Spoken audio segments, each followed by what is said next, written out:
Prince William's concerns for his children's safety amid Vladimir Putin's nuclear threats bring to light a poignant dilemma: what happens to royal heirs in times of crisis?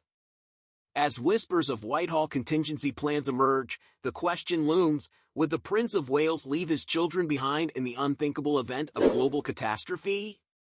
The specter of Vladimir Putin's escalating nuclear rhetoric is reportedly unsettling for Prince William, particularly regarding the safety of his children, George, Charlotte, and Louis.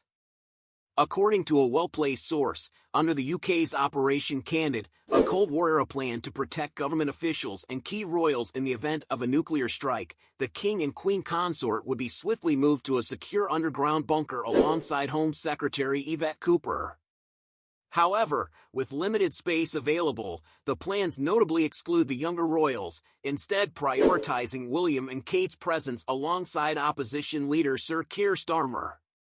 This omission has left Prince William uneasy, my source reveals, as the lack of contingency for his three heirs conflicts with his instincts as a father and his role as future king. While protocol dictates that William and Kate would have a duty to accompany the monarch and government leaders, insiders suggest the couple would refuse to leave without their children. William's frustration with the rigid rules has sparked speculation that he may advocate for revisiting the plan, potentially lobbying for adjustments that prioritize the heirs' inclusion over less critical officials. With such provisions under constant review, some suggest the prince might push for jettisoning Whitehall mandarins to ensure his family's survival. The situation underscores the challenges of balancing duty with personal devotion, particularly as the royals navigate their public responsibilities under the weight of modern geopolitical tensions. This isn't the first time royal protocols have come under scrutiny during crises, but the stakes are particularly high when it comes to the line of succession. Meanwhile, a lighter royal anecdote from the royal film performance offers a contrast to these grave concerns. This year, King Charles attended the premiere of Gladiator II, an event that reportedly rekindled memories of his mother's distaste for poorly chosen films. In 1954, the late Queen voiced her disappointment over the lackluster Beau Brummel, starring Elizabeth Taylor. Her complaint to Winston Churchill prompted an overhaul of film selection processes, leading to the Queen's satisfaction with Alfred Hitchcock's To Catch a Thief the following year. These tidbits illustrate how even royal displeasure can leave a lasting legacy, influencing traditions for generations. Adding to the royal tapestry, the delayed selection of an official biographer for Queen Elizabeth II sheds light on the meticulous preservation of her legacy. Her vast personal papers, currently under review by her trusted former page Paul Wybrew, affectionately nicknamed Tall Paul, are being carefully sifted to determine what material will be made accessible to historians.